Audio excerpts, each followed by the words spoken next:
दोस्तों मैं बहुत ज़्यादा समय इसलिए नहीं लेना चाहता कि मैं खुद जिनका बहुत फ़ैन हूँ उनको सुनना चाहता हूँ, और मैं बड़े इज्जत और एहतराम के साथ इस देश के उस नामवर गीतकार को मैं यहाँ पर आमंत्रित करना चाहता हूँ। दोस्तों मैं जितनी देर यहाँ बोलूँगा उतना समय अगर वो अपना गीत सुनाएंगे तो इस महफिल की रौनक बढ़ेगी, चार चांद लगेंगे। जोरदार तालियों से मोहन मुंतज़िर साहब को आमंत्रित करता हूँ और आए अपने गीतों से आज की इस महफिल को रोशन करें।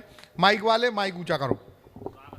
मैं आगरा में कवि सम्मेलन था संतोष जी, आगरा कवि सम्मेलन में था तो मफतलाल जी के मेरे पास फ़ोन आया, बोले मोहन भाई आगरा कवि सम्मेलन में हो, मथुरा में एक कवि सम्मेलन है, आप आ रहे हो कि आपको उठवाऊँ? मैंने कहा साहब आ जाऊँगा, इसमें ऐसी क्या बात है। बोले तो इसमें उठवाने की क्या बात है? बोले अच्छा बताओ क्या पेमेंट लोगे? अरे मैंने कहा साहब आप इतने बड़े आप संयोजक हैं आयोजक हैं, आपसे क्या पूछना। बोले फिर आपको बताना तो पड़ेगा क्या पेमेंट लोगे। तो मैंने पूछ लिया जी कौन कौन से कवि आए हुए हैं, तो उन्होंने सबका नाम लिया साहब, तकी बाजपुरी का है ना, सुंदरलाल जी का, दीपक जी का, मुकेश सांजली जी का, संतोष जी का। तो मैंने कहा संतोष जी तो बड़े कवि हैं। मैंने भी दांव मारा, मैंने कहा साहब मुझे एक काम कीजिएगा, संतोष जी आ रहे हैं तो उनसे 500 रुपये कम दे दीजिएगा। तो मफतलाल जी बोले अरे मोहन भाई फिर तो आ जाओ, उनका 500 ही है। तो ये बिना पेमेंट का कभी माइक पे खड़ा है, तो है ना। 4 पंक्तियां निवेदन करता हूँ कि 2 तरह के लड़के होते हैं मफतलाल जी, संतोष जी, 2 तरह के लोग होते हैं इस दुनिया में, जो प्रेमिका के लिए कुछ भी करते हैं जी स्वागत। एक, दूसरा वो होता है जो माँ के लिए कुछ भी करता है। क्या बात है। एक वो जो प्रेमिका के लिए जान छिड़कता है, एक वो जो माँ के लिए जान छिड़कता है। मैं उनमें से हूँ जो माँ के लिए जान छिड़कता है। बहुत अच्छा, वाह वाह। 4 पंक्तियां निवेदन करता हूँ, सुनिएगा जी स्वागत। वो कविता पढ़ लेता हूँ जो दोनों के काम आ जाए। जी जी जी स्वागत। आनंद लीजिए, 5 मिनट आपके बीच में हो, है ना, वरना फिर दूर दूर जाना पड़ता है हम जैसे लोगों को सुनने के लिए। ये तो मफतलाल जी का आदेश था आगे आप सबके बीच में, है ना, शायद पहली बार है कि आखिरी बार। वो तो लिफाफा खोलने में पता चलेगा। दे दूंगा दिल तुझे अभी वो हाँ अगर कहे। सुनेगा साहब, एक मेरे पास कुछ भी नहीं है, कुछ बुजुर्गों की नसीहतें हैं जो मैं आप लोगों तक पहुंचाना चाहता हूं। स्वागत। आपके संस्कार बोलेंगे, सुनेगा। दे दूंगा दिल उसे अभी वो हाँ अगर कहे, पर जान थोड़ी दूंगा मुझे जान अगर कहे। वाह। दे दूंगा दिल उसे अभी वो हाँ अगर कहे, पर जान थोड़ी दूंगा मुझे जान अगर कहे। महबूब अगर बोले तो छत पर नहीं चढ़ूं, महबूब अगर बोले तो छत पर नहीं चढ़ूं, और चांद तोड़ लाऊं मेरी माँ अगर कहे, और चांद तोड़ लाऊं मेरी माँ अगर कहे। बहुत अच्छा, बहुत अच्छा। बहुत आभार आप सभी का। मंच अच्छा। से भी बहुत आशीर्वाद मिला तो अच्छा लग रहा है। 4 पंक्तियां और निवेदन करता हूँ। अभी नैना जी आपको सुना रही थी तो ये ललित बहुत जोर जोर से दाद दे रहा था। मफतलाल जी ये मोहब्बती कविता में बहुत जोर से दाद दे रहा था। ये 4 पंक्तियां मफतलाल जी की तरफ से उन्हीं के बेटों को समर्पित। जी स्वागत है। सूर्य बनो कुछ रातों का, जुगनू बनने से क्या होगा। क्या बात है। भंवरे बनिए फूलों की, खुशबू बनने से क्या होगा। सूर्य बनो कुछ रातों का, जुगनू बनने से क्या होगा। भंवरे बनिए फूलों की, खुशबू बनने से क्या होगा।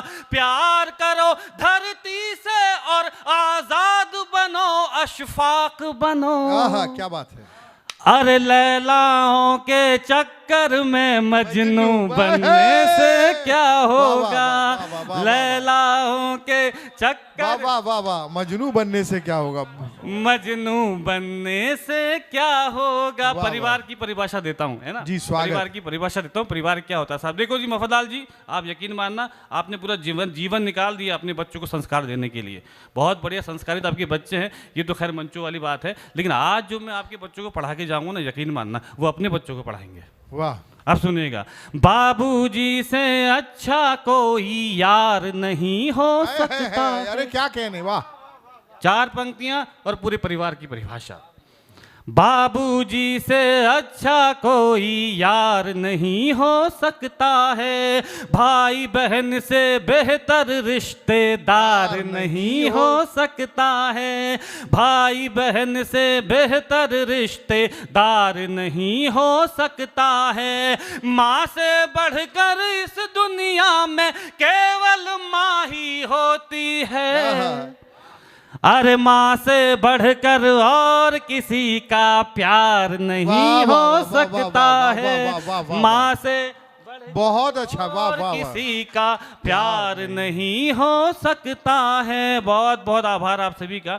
एक कुछ 7-8 पंक्तियां हैं, उनको मैं 4 पंक्ति कर देता हूँ, क्योंकि आदेश है मफतलाल जी का, तो मैं सुना रहा हूँ, है ना। स्वागत। बहुत जल्दी खत्म करता हूँ, क्योंकि मफतलाल जी भी इशारा कर रहे हैं, भाई साहब लिफाफा तय है, थोड़ा लोगों को जाड़ा बहुत लग रहा है ना। वो काम भर का अपना काम कर जाऊँ, वो भी आवश्यक है, सुनिएगा। एक नई गजल छेड़ी संतोष जी, स्वागत जी जी जी। क्योंकि आज ये जितने लोग बैठे हैं, सब ऐसा लग रहा है कि सब मंच पे लोग बैठे हुए हैं, है ना। बहुत बढ़िया लोग बैठे हैं, बहुत अच्छी संख्या है, बहुत भारी संख्या। मैं निवेदन करता हूँ मफतलाल जी, नया सुना रहा हूँ, नया सुनेगा, आपको आनंद लगेगा, क्योंकि यहाँ से कविता सुन लीजिए, क्योंकि आपको इसके बाद हास्य भी सुनना है। सुनिए।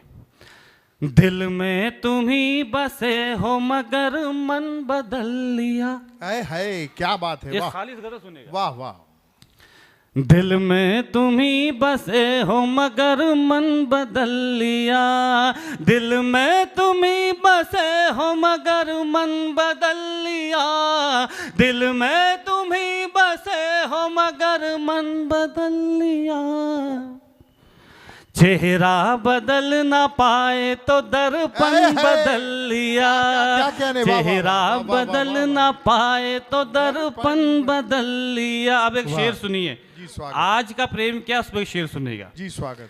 उंगली से मैंने उसकी अंगूठी उतार दी, उंगली से मैंने उसकी अंगूठी उतार दी, उंगली से मैंने उसकी अंगूठी उतार दी, उंगली से मैंने उसकी अंगूठी उतार दी, उसने भी अपने हाथ का कंगन बदल लिया, उसने भी अपने हाथ का कंगन बदल लिया। एक शेर नैना साहिबा की तरफ से समर्पित करता हूँ, सुनिएगा। शादी के बाद सिर्फ ना बेटी विदा हुई, शादी के बाद सिर्फ न बेटी विदा हुई, शादी के बाद सिर्फ न बेटी विदा हुई, शादी के बाद सिर्फ न बेटी विदा हुई, कुछ रोज तो खुशियों ने भी आंगन बदल लिया, कुछ रोज तो खुशियों ने भी आंगन बदल लिया, तुम क्या गए पटरी पे मोहब्बत ठहर गई। सुना याद दीपक? वाह। तुम क्या गए पटरी पे मोहब्बत ठहर गई, तुम क्या गए पटरी पे मोहब्बत ठहर गई, ऐसा लगा के रेल ने इंजन बदल लिया, ऐसा लगा के इंजन बदल लिया, ऐसा लगा कि रेल ने इंजन बदल। अब ये आखिरी शेर सुनिए, उसके बाद आपको एक अच्छा सा गीत सुना के विदा लेता हूं। जी, स्वागत।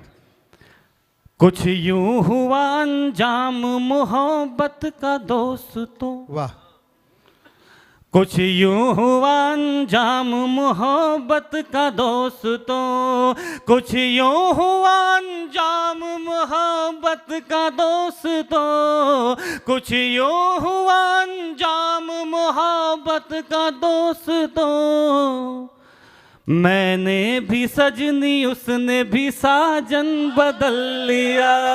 वाह वाह वाह, जिंदाबाद जिंदाबाद। ये आज की मोहब्बत यही है, क्या कर रहे हैं ना साहब, बड़ा टिप्पणी कर रहे हैं। असल में क्या है ना कि अभी नैना जी पढ़ रही थी तो संतोष जी जवाब दे रहे थे, है ना, तो ऐसा लग रहा होगा कि चचा को शायद कि मैं कवित्री हूँ। ओह वाह वाह वाह। तो वो पीछे से जवाब दे रहे हैं ना, लेकिन उनकी भी गलती नहीं है साहब, क्योंकि मैं देखने में किसी कवित्री से कम खूबसूरत हूँ। क्या बात है। चलो एक ठेठ हिंदुस्तानी गीत सुना देता हूँ, आपको बहुत अच्छा लगेगा, उसके बाद अपना स्थान लेता हूँ ना, क्योंकि लिफाफा अच्छा लिया तो थोड़ा सा सुनाना पड़ेगा, मजबूरी हो जाती है। ठेठ हिंदुस्तानी गीत की भूमिका इतनी है कि नायक ठेठ हिंदुस्तानी है ना, और नायिका पश्चिमी सभ्यता से प्रभावित है। जी स्वागत। नायिका को विदेश में रहने का अवसर मिलता है, बसने का अवसर मिलता है, तो नायक से कहती कि तुम भी विदेश चलो। नायक ठेठ हिंदुस्तानी, तो नायक नायिका को हिंदुस्तान की विशेषता बताता है। यहाँ से गीत प्रारंभ होता है। सुनिएगा, गीत में मंच के लिए भी विशेष पढ़ रहा हूँ, है ना, क्योंकि मेरा मन है कि गीत आपको सुनिए। तो नायक क्या कहता है, सुनिए, आनंद लीजिएगा। नहीं नहीं नहीं नहीं नहीं नहीं नहीं नहीं नहीं नहीं नहीं नहीं मुझको नहीं जाना उस पार, नहीं नहीं मुझको नहीं जाना उस पार, अपना तो हिंदुस्तान बढ़िया। नहीं नहीं मुझको नहीं जाना उस पार, अपना तो हिंदुस्तान बढ़िया। वहाँ गोरों की होगी भरमार, अपना तो हिंदुस्तान बढ़िया। नहीं नहीं मुझको नहीं जाना जाना जाना जाना जाना जाना जाना जाना जाना जाना जाना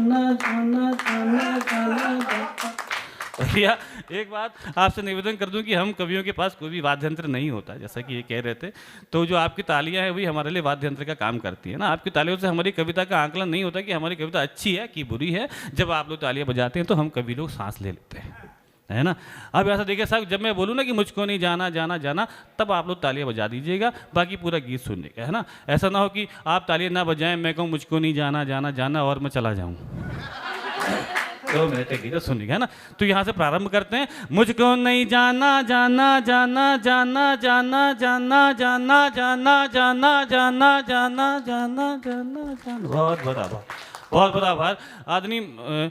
अब आप शायद वीडियो बना रहे हैं इसलिए आप ताली नहीं बजा पा रहे हैं ना। आप तो मुझे यूट्यूब में कहीं भी सर्च कर लीजिए, मिल जाऊंगा। आप क्या वीडियो बनाने की आवश्यकता है। चलिए कोई बात नहीं, फिर भी सुनिएगा यहाँ से। अब इसका पहला बंद निवेदन करता हूँ, आपको बहुत अच्छा लगेगा। सुनिए, मंच ने ये गीत शायद आया नहीं, सुनिएगा। अब यहाँ से नायक क्या कहता है, सुनिएगा। होता क्या साहब कि आप लोगों में से वो ग्रीन कार्ड किसे कहते हैं, आपको कितने लोग जानते हैं ग्रीन कार्ड क्या होता है? सब लोग जानते हैं, सभी लोग जानते हैं ग्रीन कार्ड क्या होता है जी। जो लोग नहीं जानते उनको बता दूं साहब कि ग्रीन कार्ड वो होता है कि जब आप किसी विदेशी महिला से शादी कर लेते हैं तो आपको उस देश में रहने का अधिकार मिल जाता है ना। उसे कहते हैं ग्रीन कार्ड। लेकिन वो अधिकतर जो विदेशी महिलाएं हैं साहब, उस ग्रीन कार्ड को बेचने के लिए हिंदुस्तान में ही आती हैं। तो इससे सिद्ध होता है दीपक साहब कि अगर पूरे ब्रह्मांड में अगर पुरुषों की कहीं खूबसूरत प्रजाति पाई जाती है तो वो हिंदुस्तान में। ओहो, जय हो, बहुत अच्छा। लेकिन साहब कुछ होते हैं ठेठ आधार कार्ड वाले। अब सुनिए, जब वो विदेशी वो ग्रीन कार्ड उनको बेचने आती तो क्या कहते हैं, सुनेगा। अरे मुझको नहीं कोई भी ग्रीन कार्ड चाहिए, मुझको नहीं कोई भी ग्रीन कार्ड चाहिए, आधार से तुमको घर जुड़ना हो आइए, आधार से तुमको घर जुड़ना हो आइए। आजा आजा आजा आजा आजा आजा, पहना दूं साड़ी गोटेदार, अपना तो हिंदुस्तान बढ़िया। नहीं नहीं मुझको नहीं जाना उस पार, अपना तो हिंदुस्तान बढ़िया। बहुत बहुत आभार साहब आपका। बाकी साहब दूसरा कारण विदेश में जाने का ये होता है कि जब हमारे पास बहुत ही ज़्यादा गरीबी होती है ना, जब हम बहुत ही ज़्यादा विवश होते तो हम विदेश की तरफ भागते हैं। लेकिन एक बात आपको बता दूं साहब कि जो चीज़ इस पूरे हिंदुस्तान में मिलती है ना, वो पूरे ब्रह्मांड में नहीं मिलती। वाह वाह, क्या बात है। ये जो इस गीत का बंद है, मैं वो मफत लाल जी के चरणों में समर्पित जी, स्वागत। क्योंकि असल में ये गीत के बाद आपको मालूम चलेगा कि मैं उनको क्यों समर्पित कर रहा हूँ। सुनेगा। अरे जेब में पैसे ना हो फिर भी बच्चे पलते हैं, वाह।